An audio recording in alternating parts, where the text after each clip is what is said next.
galera, tudo beleza? Hoje nós vamos falar um pouco sobre as revoluções na Inglaterra.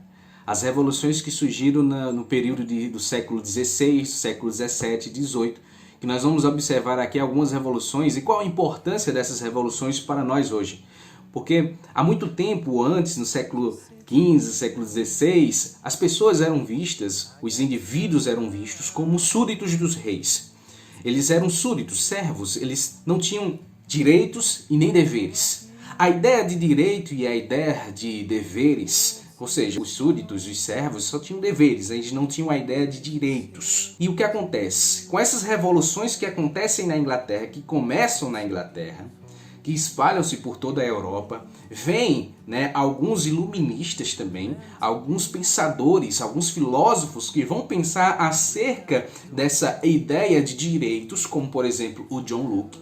Por isso que o John Locke é tão importante para essas revoluções na Inglaterra, porque é justamente a sua obra que vai influenciar a galera do parlamento inglês a se rebelar contra a monarquia, justamente por causa da ideia de direitos naturais. Essa galera, ela começa a se revoltar justamente porque não existe a ideia de direito na política daquela época, na política daquele período. Então o que acontece? Os reis, cada vez mais absolutistas, cada vez mais sendo o dono da coisa, sendo o dono, o próprio poder, o próprio Estado. Alguns atribuem a frase "eu sou o Estado" para o rei Luís XIV, que é o maior representante do absolutismo. Então você observa que o próprio rei, ele é o Estado, ele é a lei, ele é quem diz o que deve ser feito, o que é certo, o que é errado.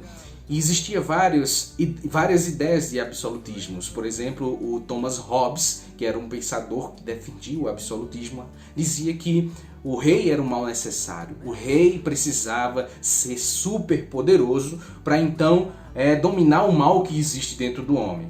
Outro cara, por exemplo, Jean Bodin, dizia que existia um direito divino, que ele poderia governar porque era vontade de Deus e ele poderia fazer o que ele bem entendesse, porque o que ele fizesse seria então vontade divina, seria vontade de Deus. Então nesse ambiente, nesse contexto onde as pessoas, os indivíduos, eles eram súditos, enquanto isso havia filósofos, pensadores que repensavam esse conceito, repensavam essa ideia de súditos, de servos, para então uma ideia de cidadania, de cidadão, participantes da política. O povo está no poder, por exemplo, nós vamos ver alguns filósofos como o Jean-Jacques Rousseau, que falava da soberania popular, da soberania do povo. Então são vários filósofos iluministas que vão falar sobre a ideia de cidadania, a ideia de direito, a ideia de liberdade.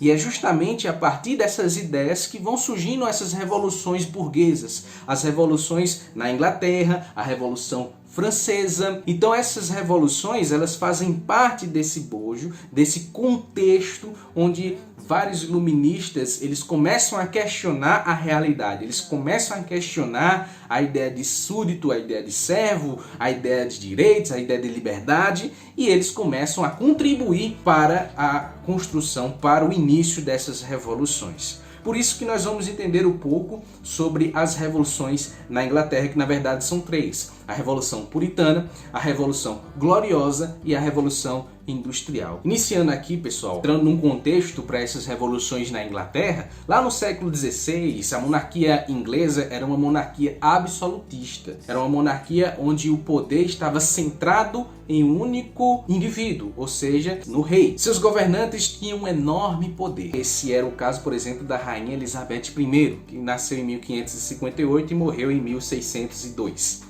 Adotando uma política mercantilista, ou seja, de acumular riquezas, acumular tesouro, utilizando vários métodos. Nós temos o método do metalismo, o método do colonialismo, o método da balança comercial. Existem vários métodos de acumular riquezas e tesouros dentro do reino. E a política adotada pela monarquia de Elizabeth I era uma política mercantilista, associando-se a corsários. Corsários eram piratas, mas piratas que eram legalizados pela Rainha Elizabeth I. E o governo de Elizabeth I contribuiu para a Inglaterra se tornasse uma grande potência econômica e uma grande potência naval também. Justamente porque Quem era poderoso economicamente naquela época era quem dominava os mares. No reinado de Elizabeth I e nas décadas seguintes ocorreu o enriquecimento da burguesia. Foi nesse período que a burguesia, os comerciantes, os donos de manufaturas e da pequena nobreza rural, chamado de gentry em inglês, e dos pequenos proprietários rurais, chamados de yeomen em inglês. Esses grupos sociais, eles produziam e exportavam alimentos e tecidos de lã e de algodão por várias partes do mundo. Então eles eram responsáveis pelo crescimento econômico da Inglaterra. Então no campo, pessoal, a agricultura de subsistência cedeu a lugar à agricultura comercial. As gentes e os yeomen cercaram seus domínios, cercaram suas terras e expulsaram as famílias camponesas que viviam nessas terras. Para quê? Para então eles cultivarem, no caso, criarem ovelhas e cultivarem algodão. Essa política se deu o nome de cercamento. No caso, eles cercaram suas terras para então substituírem a agricultura de subsistência para então colocarem a agricultura comercial, produzindo mais algodão e produzindo também mais lã de ovelha. Sem terra para plantar, ou cultivar, ou criar, os camponeses vagavam pelas estradas da Inglaterra, iam para as cidades sem rumo, sobretudo a cidade de Londres, que era uma das grandes cidades lá na Inglaterra, uma das maiores cidades nesse período, onde eles se ofereciam a trabalhar por salários baixíssimos nas manufaturas, nas pequenas e médias empresas lá. Era uma situação muito difícil para os camponeses, que muitos deles ficaram pobres, começaram a passar fome, a viver debaixo de ponte, e muitos camponeses se submeteram a trabalhar por salários baixíssimos. E aí, com a morte de Elizabeth I, seu primo Jaime, ou Jaime, rei da Escócia, assumiu o trono da Inglaterra como Jaime ou Jaime I, dando início a uma dinastia de uma família chamada dinastia Stuart. Durante essa dinastia ocorreram intensos conflitos envolvendo diferentes grupos sociais e religiões,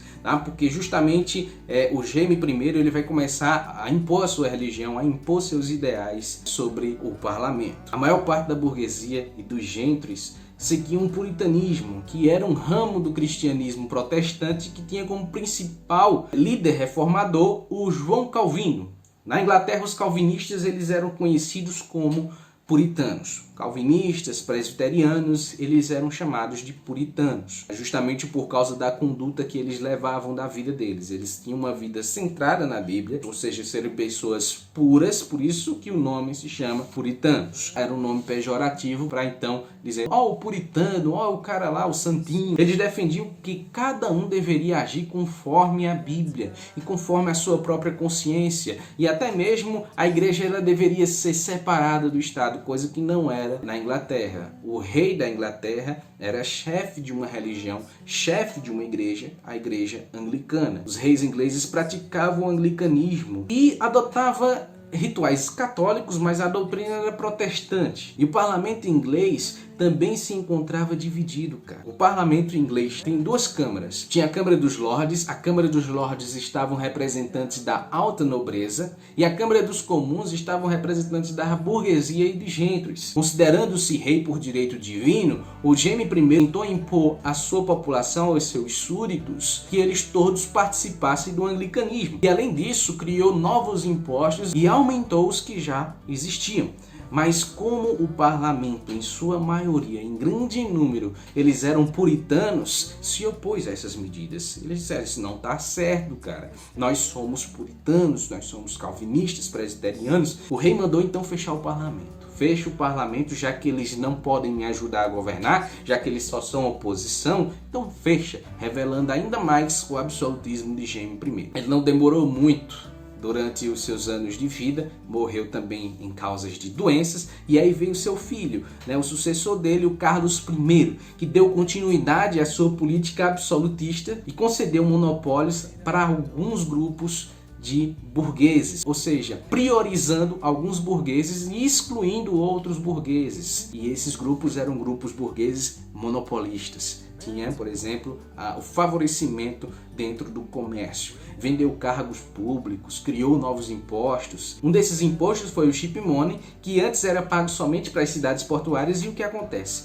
Esse Ship Money agora é para toda a nação. Todas as cidades da nação vai ter que pagar o Ship Money também. Como a oposição ao seu governo no parlamento aumentou, justamente por causa das suas políticas absolutistas e suas políticas autoritárias, Carlos I tentou invadir a Câmara dos Comuns com sua guarda pessoal para prender aqueles líderes que eram a oposição, que eram contrários ao governo de Carlos I. Avisados de antemão, estes se retiraram e se uniram a tropas armadas bem organizadas para lutarem contra o Carlos I, para lutarem contra o absolutismo. E aí, meu irmão, o que acontece? Uma guerra civil inicia-se através dessa luta entre o parlamento da Câmara Comum contra a monarquia, contra o rei Carlos I. Justamente porque quem começa essa briga é o Carlos I, quem começa é a monarquia de Carlos I, porque ele não quer nenhuma oposição, ele não quer ninguém interferindo em seu governo, ninguém criticando o seu governo. É uma medida autoritária e uma medida absolutista. E aí começa essa guerra civil em 1642 e vai até 1649. No grupo do rei, os grupos sociais que faziam parte eram a alta nobreza e aquela burguesia monopolista, aquela burguesia que foi priorizada pelo rei. A religião desse pessoal que fazia parte da monarquia era anglicanos ou católicos. Então o rei ele tinha um grupo seleto, um grupo dos anglicanos, um grupo da alta nobreza e um grupo ali daquela burguesia que foi favorecida pelo rei Carlos I. Enquanto pelo parlamento nós temos um outro grupo social específico, que são a burguesia comercial e manufatureira, ou seja, os gentries e os homens também. A maioria dessa galera, todos se não, eram puritanos ou também chamados de presbiterianos. Essa guerra civil ela é também conhecida como Revolução Puritana, porque justamente o que acontece são os puritanos que vencem essa guerra. O deputado chamado Oliver Cromwell, ele remodelou todo o exército e à frente desse exército ele venceu várias batalhas. Justamente porque os soldados que ele promovia eram soldados que ele promovia por competência, por merecimento, e não mais por terem nascido em uma família de prestígio. Por exemplo, na monarquia, as pessoas que tinham alto cargo no exército, um alto cargo nas forças armadas, era alguém que nascia em uma família de berço, alguém que tinha um prestígio, uma família nobre. Enquanto o Oliver Cromwell, ele não fazia isso com os seus soldados. Ele via aquele que tinha competência para ser capitão, aquele que tinha competência para ser coronel, ele promovia os seus soldados de acordo com a sua competência e seu merecimento. Ou seja, o critério de nascimento foi substituído pelo critério de merecimento. E esse novo exército venceu o rei na famosa batalha de Netzeben, que pôs fim a essa luta. Enfim, pessoal. Essa é a primeira aula sobre a Revolução Puritana, do qual agora nós vamos observar na próxima aula, falando sobre um pouco sobre a Era Cromwell, a Era dos Cromwells, que aí governa o Oliver Cromwell e o seu filho, o Ricardo Cromwell. Então até a próxima aula, espero que tenham gostado. Se vocês gostaram, deixa o seu like. Valeu!